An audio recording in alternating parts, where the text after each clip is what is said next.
Bonsoir et bienvenue dans le MAG avec moi François Jost, bonsoir. Bonsoir. Vous êtes professeur des universités en sciences de l'information et de la communication. Ensemble, on va s'intéresser à la manière dont les médias ont traité les attentats du 13 novembre avec ce fameux débat chez les Français entre ceux qui reprochent aux médias d'en avoir trop dit ou trop fait et ceux qui auraient aimé en voir ou en savoir plus. Votre avis à vous en tant que spécialiste, comment vous avez trouvé que les médias avaient traité ces faits très graves et les attentats du 13 novembre ? Alors moi je pense que ça a été tout à fait correct, beaucoup mieux que ça l'a été en janvier. Pour une première raison, c'est que la police avait vraiment mis un cordon sanitaire important et que donc les journalistes se retrouvaient très loin. S'ils avaient été prêts, est-ce qu'ils auraient gêné la police? Est-ce qu'ils auraient dérapé? Difficile à dire. On peut dire quand même, le seul moment moi qui m'est un petit peu gêné dans ces retransmissions, c'est quand on a vu sortir des blessés sur des civières, sur France 2 notamment, et que on pouvait identifier les gens qui étaient sur des civières. Je me suis dit à ce moment-là, si ma fille était là et que j'avais appris son état par la télé, vraiment ça m'aurait complètement bousillé, quoi. Donc bon point, mais peut mieux faire. Voilà, peut mieux faire, mais dans l'ensemble, ça a été correct, effectivement. Une question d'ailleurs, quand vous avez appris qu'il se passait des choses graves à Paris, comment vous vous êtes informé? Télé, radio Alors, effectivement, d'ailleurs, curieusement, j'ai appris ces événements en allant me coucher. Je voulais avoir le résultat du match de football et j'ai entendu tout de suite ces informations. Donc, je me suis mis devant la télé et je me suis mis sur Twitter parce que je suis sur Twitter. Et je dois dire que ça a été intéressant parce que j'ai comparé les deux constamment. Et dans un premier temps, Twitter paraissait en avance sur la télévision. C'est-à-dire que très souvent, on avait des informations qui n'étaient pas reprise par la télévision. Donc je me suis dit, les journalistes, ils sont pas très informés, c'est mieux, les citoyens vont plus vite, etc. Puis très vite, je me suis rendu compte qu'en fait, les chaînes vérifiaient des informations qui étaient totalement fausses. Notamment, par exemple, qu'il y avait un autre attentat à Beaubourg qui n'a jamais eu lieu. Il y a eu un certain nombre de choses comme ça. Et donc, j'ai même fait un article sur le site de l'INA Global, pour dire finalement, on est assisté à une nouvelle étape dans l'histoire des médias parce que la crédibilité s'est trouvée du côté de la télévision.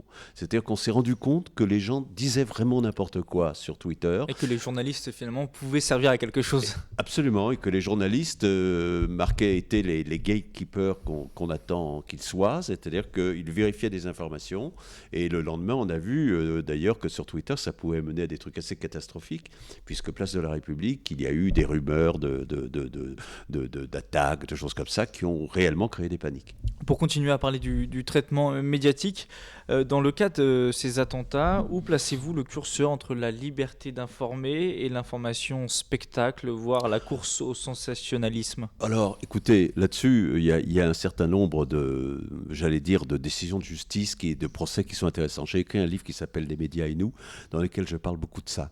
La limite, c'est l'information par l'image il y a trois instances. Il y a celui qui fait l'image, il y a l'opérateur, celui qui les regarde, et il y a quelque chose qu'on oublie toujours, ce que Barthes appelait le spectrum, c'est-à-dire le sujet qui est filmé, la personne qui est filmée. Et la limite, si vous voulez, c'est la différence, la lisière, la bordure entre le droit à l'information et le droit à la dignité humaine. Et donc, quand on montre quelqu'un qui est en train de souffrir, qu'on montre quelqu'un qui est abattu à bout portant, etc., là, on dépasse l'acceptable du point de vue de la dignité humaine, parce que la loi dit on ne peut pas montrer quelqu'un qui est dans une position de manque, qui est persécuté. Donc, voilà. La dignité humaine se place avant le droit à l'information. C'est aussi une question de distance, de mesure, c'est-à-dire qu'il y a des images qu'on peut parfois montrer de loin, qui sont acceptables, mais la complaisance qui consiste à montrer de très près avec son téléphone portable ou avec des caméras quelqu'un en train de souffrir, là, c'est pas acceptable. Et les décisions de justice vont dans ce sens-là, c'est-à-dire qu'il y a eu déjà plusieurs décisions de justice qui montrent que si montrer, de loin une scène de crime, c'est acceptable, aller faire un gros plan sur quelqu'un qui est déchiqueté, c'est inacceptable. Voilà, c'est ça la limite. Et là, il faut que les gens soient raisonnables aussi et qu'ils se rendent compte qu'on ne peut pas tout demander pour son simple curiosité. Justement, lors des attentats de Paris, en janvier 2015, le CSA, le Conseil supérieur de l'audiovisuel, avait pointé du doigt de Ouais. nombreux manquements.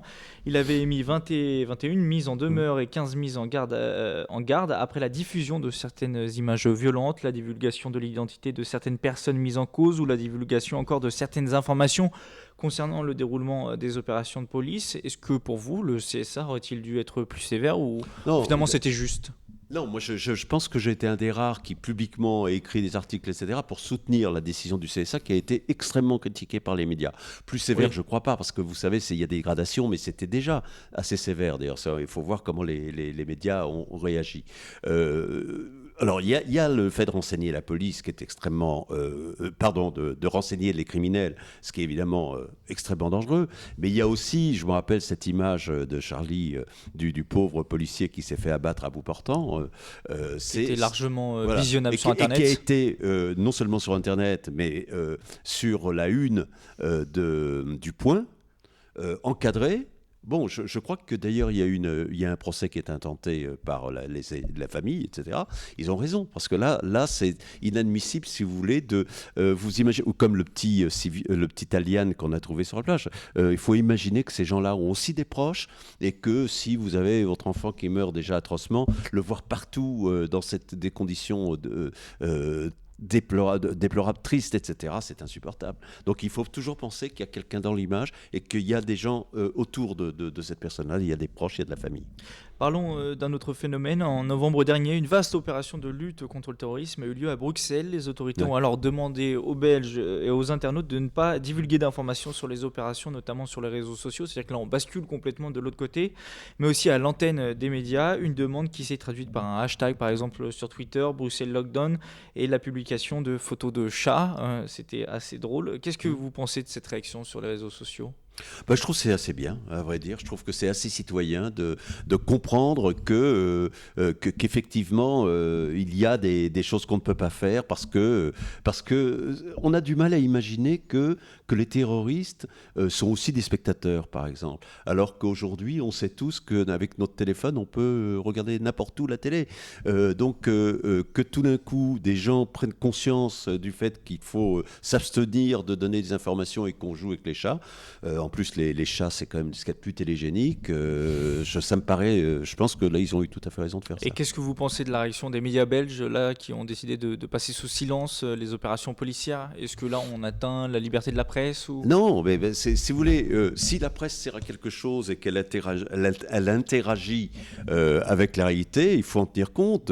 Il y a des choses qu'on ne peut pas dire pendant qu'elles sont en train de se dérouler. Je veux dire. Vous pensez qu'on aurait pu faire la même chose en France aussi? Ah bah, Pu je avoir pense le même comportement des médias français ou... Bien sûr, bah attendez, quand on dit il y a des gens qui se sont cachés dans une chambre froide et que les terroristes qui sont super équipés, super modernes aujourd'hui, qui ne sont pas ce qu'on croit, des gens complètement perdus dans la modernité, leur dire qu'il y a des gens qui se sont cachés à tel endroit, c'est irresponsable, totalement irresponsable. Je veux dire, ça informe quoi? Ça informe notre curiosité absolument malsaine, mais qu'on nous le raconte après.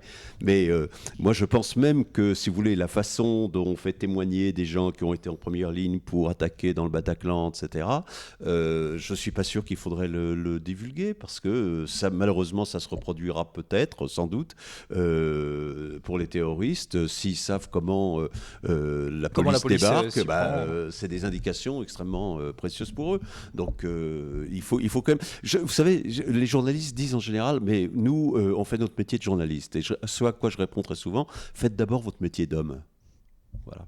Merci François Jost d'avoir été avec nous. Je le rappelle, vous êtes professeur des universités en sciences de l'information et de la communication. Je rappelle le titre de votre dernier livre, Les Nouveaux Méchants, quand les séries américaines font bouger les lignes du bien et du mal, paru chez Bayard. Vous pouvez retrouver cette émission en podcast audio et vidéo sur notre site radiosensation.fr. Merci également à l'hôtel Best Western Premier Opéra Liège de nous avoir accueillis. Excellente soirée à tous.